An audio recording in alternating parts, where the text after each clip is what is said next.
Good evening to all of you once again.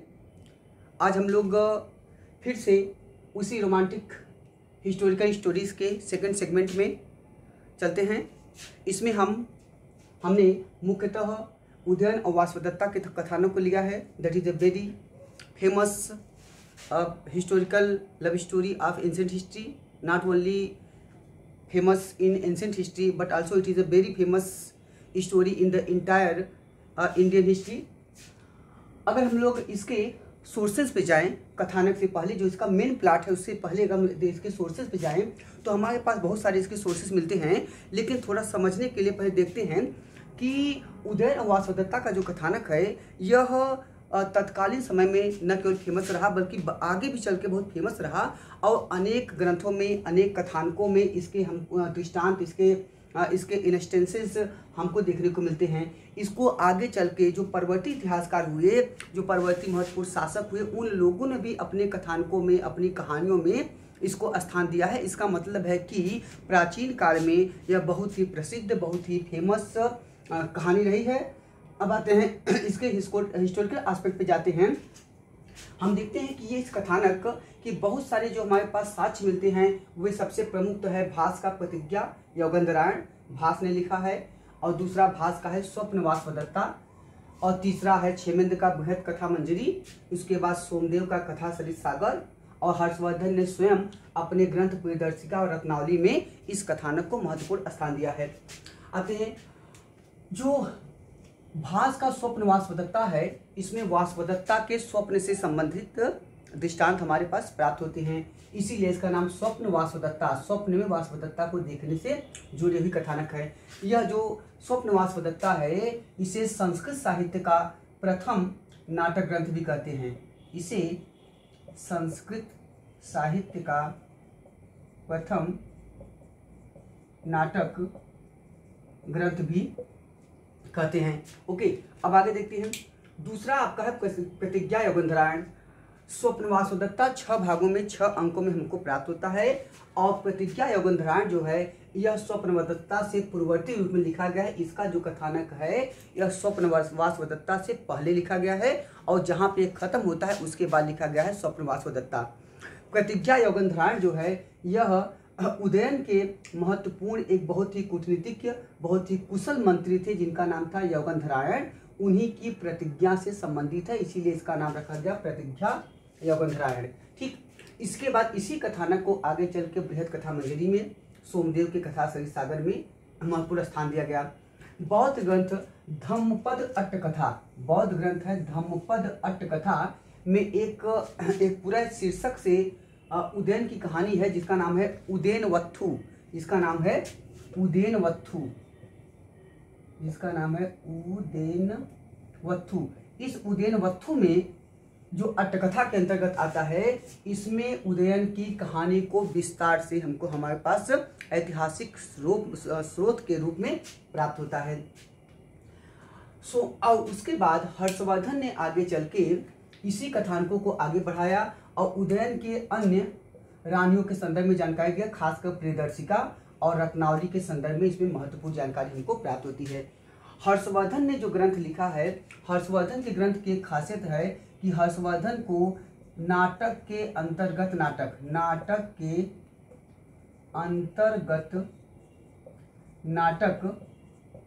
लिखने का श्रेय दिया जाता है, जिसे यूजीसी में क्वेश्चन पूछा गया, जिसे कहते हैं आप गर्भ नाटक। इसे कहते हैं गर्भ नाटक। यह एक पद्धति है, एक सिस्टम है नाटक ग्रंथ लिखने की, जिसमें नाटक के अंतर्गत, कहानी के अंतर्गत, फ्लैशबैक के अंतर्गत फ्लैशबैक की कहानी आती है। ठीक है, तो इसे आप कहते हैं गर्भ नाटक। तो गर्भ नाटक पद्धति इन्होंने उसमें ऑब्जर्व किया है, उन्होंने उसको इमिटेट किया है। जबकि हर्षवर्धन के अभिलेखों में कुटिल मातृका या सिद्ध मातृका लिपि का प्रयोग हमको मिलता है।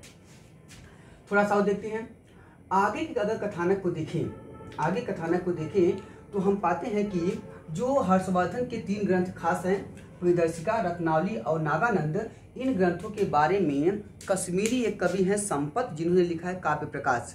तो कश्मीरी ग्रंथ काव्य प्रकाश जिसे संपत ने लिखा है, उसमें हमको एक कहानी मिलती है कि ये जो तीनों ग्रंथ हैं यह मूल रूप से किसी धावक नामक व्यक्ति ने लिखा था, धावक नामक व्यक्ति ने लिखा था, जिनसे आगे चल के हर्षवर्धन ने कॉपीराइट ले लिया और अपने नाम से इसको प्रकाशित करा दिया। ओवरऑल जैसी भी स्टोरी हो, चलते हैं आगे।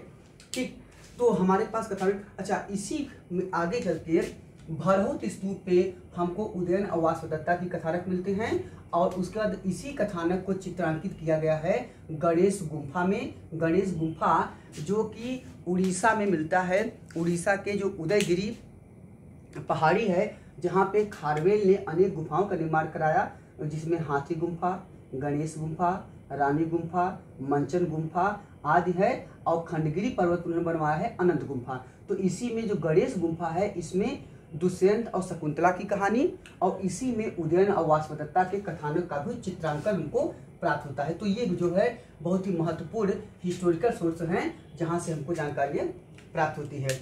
अब आते हैं थोड़ा सा जो मेन प्लॉट है, मेन प्लॉट की चर्चा करेंगे, फिर आगे हम लोग चर्चा करेंगे कि आगे कैसे कैसे इन कथानकों को आगे चल के महत्वपूर्ण इतिहासकार या महत्वपूर्ण व्यक्तियों ने अपने साथ इसको इक्वेट किया है या संबंधित किया है।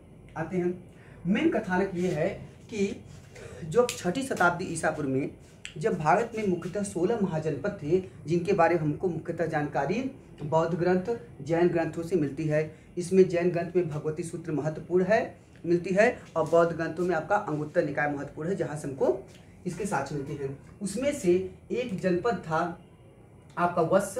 वत्स जो जनपद है, इसका जो मुख्य जो इसकी टेरिटरी है, यह इलाहाबाद से कौशाम्बी तक विस्तृत था, विस्तारित था, extended from Allahabad to Kaushambi. इसमें से जो वत्स की राजधानी थी वह थी आपकी कौशाम्बी, इसकी राजधानी थी कौशाम्बी। कहा जाता है इसे निचच्छू ने इसे बसाया था, इसे राजधानी बनाया था। इसके साथ हमको कोसम से मिलते हैं। ओके, तो अब आगे हैं, वहीं पे उदयन का किला आज भी है। आते हैं थोड़ा सा देखते हैं।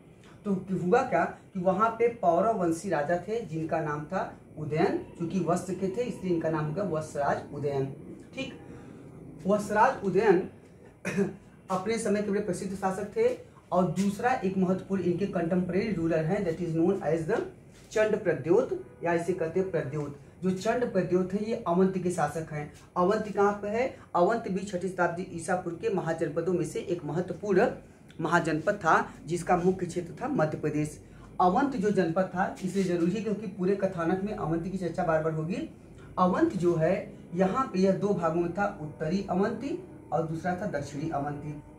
उत्तरी अवंत जो है, इसकी राजधानी थी उज्जैनी, और दक्षिणी अवंत की राजधानी थी माहिष्मती, जो आप बाहुबली पिक्चर देखते हैं माहिष्मती। तो एक तो उज्जैनी और दूसरी है माहिष्मती। ओके, ठीक। अब आगे देखते हैं। इन दोनों के उज्जैनी और माहिष्मती जो दोनों भाग है, इन दोनों के बीच में नदी बहती थी, जिसका नाम था बेत्रवती। इसका नाम है बेत्रवती नदी। ठीक है, बेत्रवती नदी। वत्सराज उदयन और प्रद्योत को की उपाधि थी महासेन। महासेन इसकी उपाधि है, और प्रद्योत को पुराणों में कहा गया है नयवर्जित। नयवर्जित का मतलब होता है जो सदनीत से विहीन हो।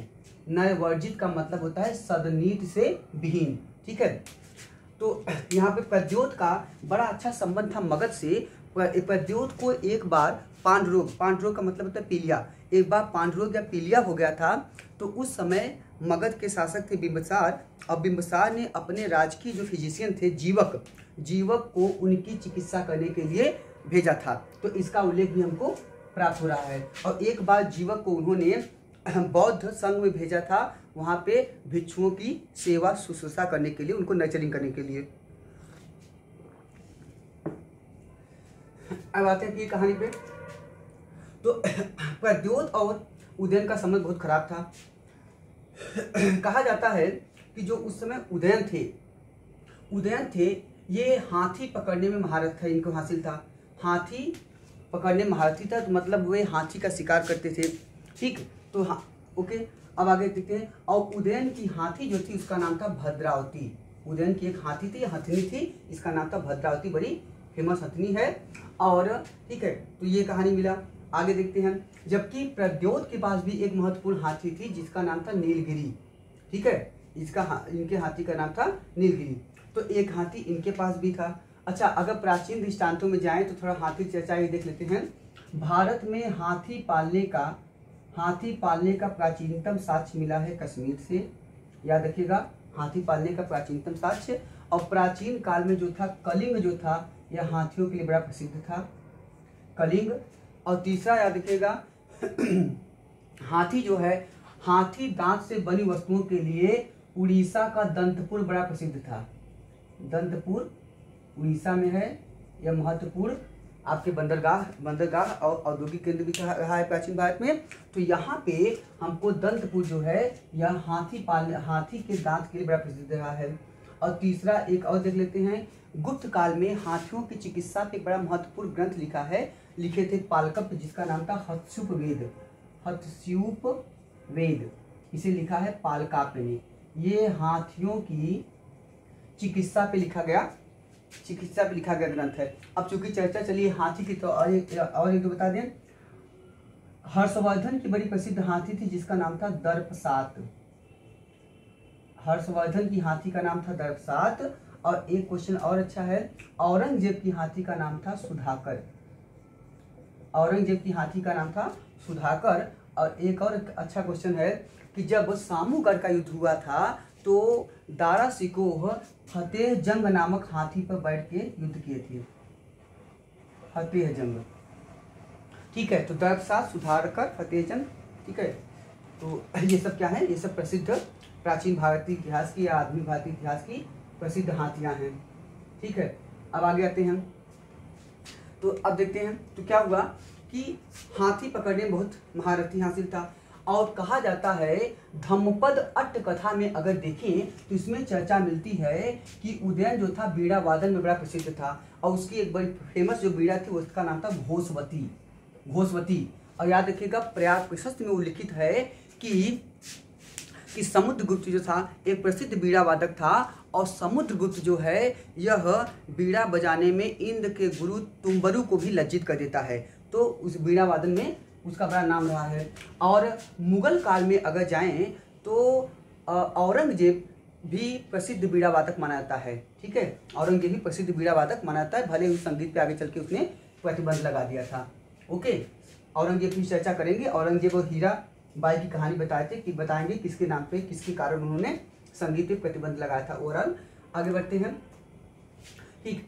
अब हुआ ये, कहा जाता है कि दोनों में संबंध, क्योंकि अवंती और वत्स संबंध दोनों में संबंध खराब था। तो हुआ ये कि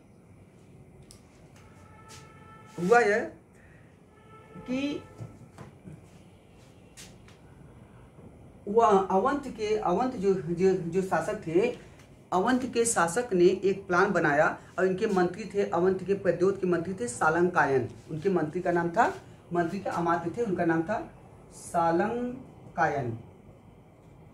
सालंकायन ने और प्रद्योत ने मिलकर एक प्लान बनाया कि हमको उदयन को कैद करना है, ठीक है। और उदयन की कमजोरी थी हाथी पकड़ना। तो उन्होंने क्या किया, सालंकायन ने एक कृत्रिम, एक आर्टिफिशियल एलिफेंट हाथी बनाया। और उन्होंने क्या किया कि वो हाथी जो था वह लकड़ी का हाथी था, ठीक है, जिसे उन्होंने इस तरह से बनाया कि वह बिल्कुल जो है हाथी, वह नीले रंग की हाथी उसको कर दिया। और नीले रंग की हाथी जो है बिल्कुल एकदम ओरिजिनल हाथी जैसा लग रहा था। तो क्या क्या उसको उनके राजधानी के आसपास छोड़ दिया। और हर जगह यह अनाउंस कर दिया कि एक हाथी जो है नीले रंग की आई है, उसे कोई पकड़ नहीं पा रहा है। तो कहा जाता है कि उदयन जो हैं उसी को पकड़ने के लिए चले गए। जब उदयन गए तो कहा जाता है कि जब उसके पास पहुँचे, जब तक उदयन समझ पाते कि यह हाथी जो है आर्टिफिशियल है, तब तक हाथी के पेट में से एक गेट लगा था जिससे 60 सैनिक थे। 60 सैनिक निकल के आए और उदयन को कैद करके लेके चले गए, ठीक। उदयन को कैद करके लेके चले गए। ओके, अब आगे देखते हैं। जब उदयन को कैद करके लेके चले गए तो उन्होंने उदयन को क्या क्या कैद कर लिया। उदयन के साथ थे उनके एक और अंगरक्षक थे जिनका नाम था हंसक। लेकिन हंसक उनके साथ नहीं गए, हंसक को छोड़ दिया गया। और हंसक से कहा गया कि हंसक जो है यह सूचना जो है उदयन ने उनसे कहा कि जाकर यह सूचना यौगंधरायण को दे दे। यौगंधरायण कौन थे, उनके प्रमुख मंत्री थे, किसके, उदयन के। जब योगेंद्रायण के पास सूचना पहुंची तो योगेंद्रायण ने प्लान बनाया उनको छुड़ाने के लिए, ठीक, छुड़ाने के लिए, तो वो कैद हो गए। जब कैद हुए तो कहा जाता है कि वहाँ पर चंड प्रद्योत ने उनके सामने यह शर्त रखा कि अगर आपको कैद से मुक्त होना है तो आप हाथी को पकड़ने की जो कला है, जो टेक्निक है, उसको बता दीजिए। और धम्मपद अट्ट कथा कहता है कि यहाँ पे बीड़ा सिखाने की बात हुई थी, ठीक है। तो ऐसा लगता है संभवतः कहीं कहीं कथानक मिलता है कि बीड़ा के माध्यम से ही हाथियों को पकड़ते थे ओवरऑल, ठीक। तो क्या हुआ कि लेकिन इसके लिए उदयन ने यह शर्त रखा कि अगर शासक विद्यार्थी के रूप में हमारे सामने प्रस्तुत होगा तभी हम जो है हम उनको यह विद्या सिखाएंगे। लेकिन शासक तैयार नहीं हुआ। तो शासक यह भी नहीं चाहता था कोई दूसरा व्यक्ति सीख ले, क्योंकि यह एक बहुत बड़ी विद्या थी उस समय में। तो शासक ने क्या किया कि कहा कि ऐसा है कि पर्दे के पीछे एक हमारे यहाँ की दासी है, कुबड़ी है, वो सीखेगी। जबकि कुबड़ी को भी न भेज के उन्होंने अपनी पुत्री वासवदत्ता को भेज दिया सीखने के लिए। कहा जाता है कि वासवदत्ता को जब भेजा गया तो वासवदत्ता उसी बीड़ा और हाथी पकड़ने की विद्या सीखते सीखते उदयन से उनका प्रेम हो गया। और जब उदयन से प्रेम हो गया तो दोनों लोग जो है वहाँ से भागने का प्लान बनाने लगे। इसी बीच क्या हुआ, योगेंद्रायण ने क्या किया, धीरे धीरे उन्होंने एक स्ट्रेटजी बनाई उनको वहाँ से निकालने का। इसी बीच कहा जाता है कि योगेंद्रायण के प्रयासों से जो प्रद्योत का हाथी था, नीलगिरी हाथी, उसको भड़का दिया गया। जब बहुत ज़्यादा हाथी भड़क गया तो उसको पकड़ने के लिए उदयन को कैद से मुक्त कर दिया गया। और उसी दौरान क्या हुआ कि उदयन और वासवदत्ता अपनी हथनी, उसका नाम था भद्रावती, इसी के सहारे इस पे बैठ के दोनों लोग भाग गए। तो ये जो कथानक है वहाँ से भाग गए। अच्छा, ये जो कथानक है वहाँ से निकलने का, तो ये हमारे पास कई सूचना मिलती है। जैसे कि भरहुत स्तूप, जो भरहुत स्तूप है, ये भरहुत स्तूप आपका मध्य प्रदेश में है। भरहुत स्तूप कहा था कि यह शुंगकालीन है, इसमें शुंग काल में इसमें परिवर्तन हुआ है। भरहुत स्तूप में की वेदिका पे वेस्टनी जो आपका है, इसके रेलिंग्स हैं, उस पे उदयन और वासवदत्ता के भागने का चित्र मिलता है। और उस चित्र में क्या है कि चित्रांकन में उदयन और वासवदत्ता जो है रथ पे भाग रहे हैं और उसके बाद राजा के सैनिक पीछे से पीछा कर रहे हैं और बीच में बहुत सारी स्वर्ण मुद्राएं या मुद्राएं फेंकी गई हैं ताकि उनको, जो राजा के सैनिक हैं, उनको डिस्ट्रैक्ट किया जा सके और ताकि वो पीछा न कर पाए। तो ये कथानक कहाँ मिलता है? ये मिलता है भरहुत स्तूप पे। और आगे चल के यही चित्रांकन को कहाँ मिला है? गणेश गुम्फा में मिला है, जो उदयगिरी पहाड़ी पे है, जिसे खारबिल ने बनवाया है। तो मतलब ये कहानी जो है सही है, ओवरऑल कहानी जो है सही है। तो हमको यहाँ से कथानक प्राप्त हो रहा है। इसके बाद चल के कहा जाता है कि बाद में चल के संबंध अच्छा हो गया दोनों लोग का, ओवरऑल जैसा हुआ। तो उदयन और वासवदत्ता की जो कहानी है यही है जो आगे चल के कई जगह पे हमको प्राप्त होती है। अब थोड़ा सा और आते हैं, देखते हैं। इस कथानक को आगे चल के हर्षवर्धन ने भी चित्रांकित किया है। इस कथानक को आगे चल के सोमदेव ने भी किया है, बहुत जगह मिलता है। लेकिन एक यहाँ पे महत्वपूर्ण तथ्य है कि अगर प्राचीन यूनानी आख्यानों में जाएं तो आपको पता है कि यूनान में एक बहुत प्रसिद्ध कवि थे जिनका नाम था होमर। होमर ने दो प्रसिद्ध रचना की थी। एक लिखा है उन्होंने इलियड और दूसरा लिखा है ओडिसी।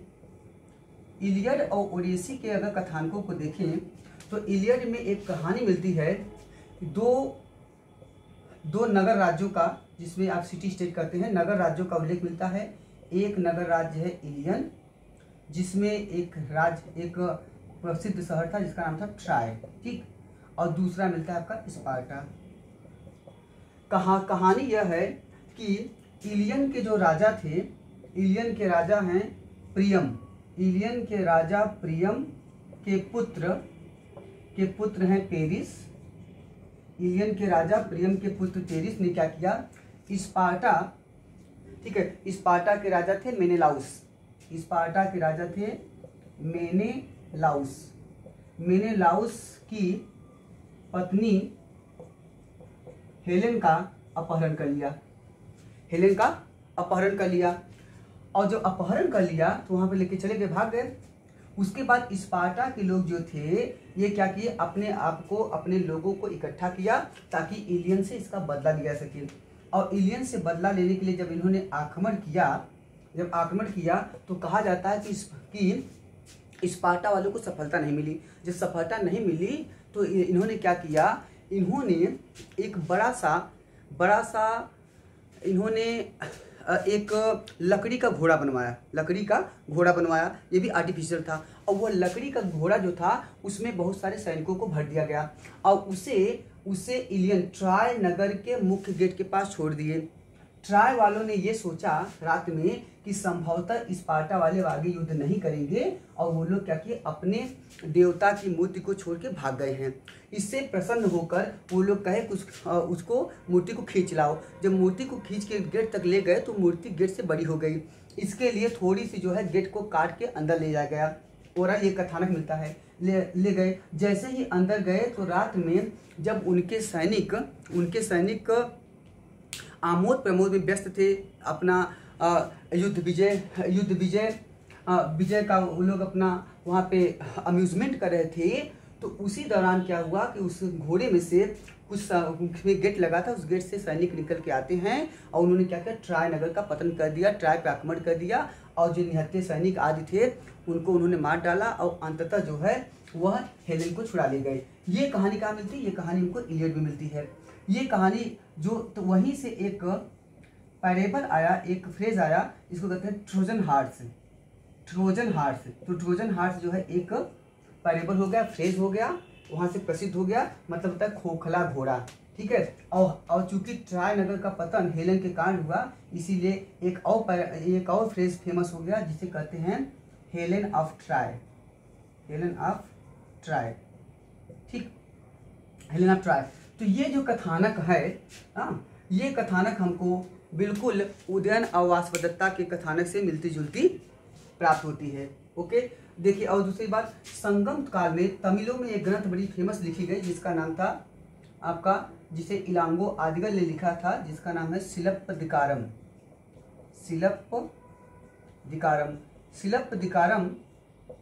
इलांगो आदिगल साहब ने लिखा है। इसे तमिल साहित्य का इलियड भी कहते हैं, जबकि मणिमेखले को तमिल साहित्य का ओडेसी कहते हैं।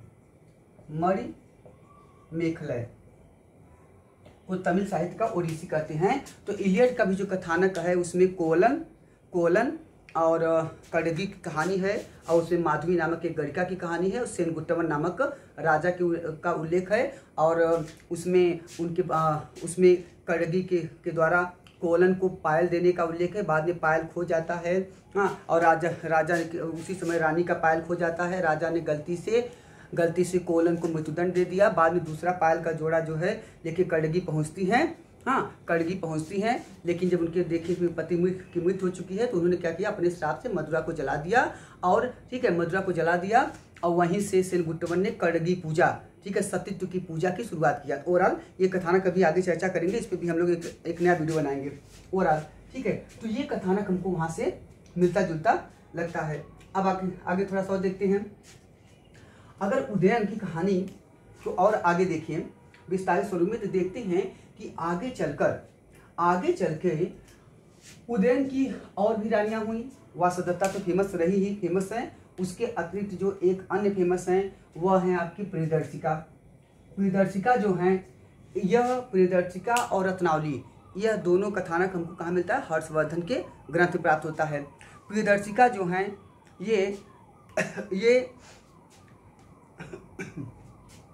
ये अंग के राजा थे दृढ़वर्मा। प्रियदर्शिका जो हैं अंग के राजा दृढ़वर्मा की पुत्री थी, और कहा जाता है कि अंग और कलिंग में युद्ध हुआ। उस युद्ध के फलस्वरूप आपत्ति के समय में ये वहाँ से भाग के चली जाती हैं। जब भाग के चली जाती हैं तो एक जंगल में एक राजा थे बिंधकेतु, उन्होंने उनको संरक्षण दिया, उनको बचाया, और वहाँ पे उनका नाम रखा गया अरण्यका। तो अरण्यका नाम से फेमस हुई। बाद में किसी तरह वो पहुंचती हैं उदयन के यहाँ और बाद में उदयन सिंह का विवाह होता है। ओवरऑल दूसरी कथानक बड़ी फेमस है जो आपका है रत्नावली की। रत्नावली का एक नाम सागरिका भी है। रत्नावली के बारे में भी कहानी है कि रत्नावली जो है यह सिंघल के राजा विक्रम बाहु की पुत्री थी। किसकी? सिंघल मतलब श्रीलंका के राजा विक्रम बाहु की पत्नी थी। उनकी पुत्री थी। कहा जाता है कि रत्नावली के बारे में योगेंद्रायण ने सुना था कि जिस भी व्यक्ति का विवाह रत्नावली से होगा वह व्यक्ति चक्रवर्ती राजा बनेगा। ठीक है, चक्रवर्ती राजा बनेगा। तो उसी परिप्रेक्ष्य में कहा जाता है कि ये जो थी ये वैसे तो ये अप्रत्यक्ष रूप से वासवदत्ता की भतीजी लगती थी। ठीक है, बल्कि कजिन सिस्टर लगती थी। तो उनकी कजिन लगती थी। और यह कथानक में मिलता है कि पहले जो था इनके जो राजा हैं विक्रम बाहु वो तैयार नहीं होते हैं दूसरी पत्नी बनाने के लिए। उसके बाद क्या होती है कि रत्नावली जो होते हैं वहाँ से चली आती हैं और जब चली आती हैं तो वो जिस जहाज़ से आती हैं वो जहाज़ जो होता है टूट जाता है, बिखर जाता है। उसके बाद किसी तरह वहाँ से कोई उनको बचा के लाता है तो उनका नाम पड़ जाता है सागरिका। फिर वहाँ से लेके आता है तो वासवदत्ता की कुछ दिन तक नौकरानी बन के रहती हैं, मेड बन के रहती हैं, परिचारिका। और उसके काफ़ी समय बाद फिर इनकी मुलाकात होती है उदयन से और चल के अंततः उदयन से विवाह हो जाता है। बहुत सारी कहानी है। एक इनकी अन्य रानी है जिनका नाम है पद्मावती। पद्मावती जो है यह मगध के शासक दर्शक की बहन मानी जाती हैं। कहा जाता है कि पद्मावती से जो विवाह हुआ था इस विवाह के पीछे भी एक महत्वपूर्ण कहानी है। कहा गया कि पद्मावती जो थी यह मगध के शासक की बहन थी और उसी दौरान एक कथानक आया कि जो काशी के राजा थे ब्रह्मदत्त को कहीं कहीं पे आरूढ़ी कहा गया। भास ने ब्रह्मदत्त को कहा है आरूढ़ी और तिब्बती इतिहासकारों ने इसे लिखा है आरनेम। ठीक है, इनका नाम क्या है? ब्रह्मदत्त। जब काशी के राजा ब्रह्मदत्त की कहानी है वह यह कहती है कि काशी के राजा ब्रह्मदत्त थे और जिन्हें भास ने आरूढ़ी लिख दिया है और जिसे तिब्बती इतिहासकारों ने आरनेम लिख दिया है। कहा था कि संभवतः इन्होंने कुछ क्षेत्रों पे उदयन के अधिकार कर लिया था और उसी लिए योगेंद्रायण चाहते थे कि राजा उदयन का वैवाहिक संबंध जो है यह मगध के शासक दर्शक की बहन पद्मावती से हो जाए तो इससे इनका राज्य अछूत हो जाएगा। तो इसी में मैंने बहुत सारे प्रयासों के माध्यम से पद्मावती से विवाह करा दिया। एक कहानी ये मिलती है। अगला मिलता है उदयन की एक अन्य रानी है सामावती। सामावती जो थी यह बौद्ध धर्म की बहुत बड़ी प्रशंसक थी। ये बुद्ध के विचार से प्रभावित थी। सामावती और इनकी एक दासी थी जिसका नाम था खुजुतुरा। सामावती और खुजुतुरा ये दोनों कहा जाता है कि ये सब बौद्ध शिक्षाओं को सुनने के लिए चोरी छुपे जाती थी। जबकि एक अन्य इनकी रानी थी गोपाल माता, एक किसान पुत्री थी। इनकी एक और रानी का नाम मिलता है मागंधिया चिंचा। मागंधिया के बारे में कहा था कि मागंधिया जो थी यह बौद्ध धर्म की प्रबल शत्रु थी, बौद्ध धर्म की बड़ी विरोधी थी और बौद्धों को बहुत ज़्यादा इन्होंने परेशान भी किया था। और मागंधिया चिंचा ने महात्मा बुद्ध के चरित्र पर भी बहुत सारे लांछन लगाए थे और उनको चारित्रिक रूप से भी उनको बदनाम करने का प्रयास किया था मागंधिया चिंचा ने। ओके, तो हमारे पास बहुत सारे जो स्टोरीज हैं हमने इसकी चर्चा किया और इन सब के माध्यम से हमने जाना कि जो उदयन और वासवदत्ता की कहानी है यह ऐतिहासिक है। इसके पीछे हमारे पास बहुत सारे ऐतिहासिक कथानक प्राप्त होते हैं। बहुत सारे हिस्टोरिकल सोर्सेज में ये कहानियाँ हमको बार बार प्राप्त हो रही है। इससे पता चलता है कि यह कहानी जो है तत्कालीन समय से लेकर वर्तमान समय तक क्यों प्रसिद्ध रहा है। ओके, तो ओवरऑल यहाँ तक हम लोग का ये सेगमेंट हुआ। इसके बाद अगले टर्न पे हम लोग कोई नेक्स्ट कहानी लेके आएंगे। Thank you to all of you.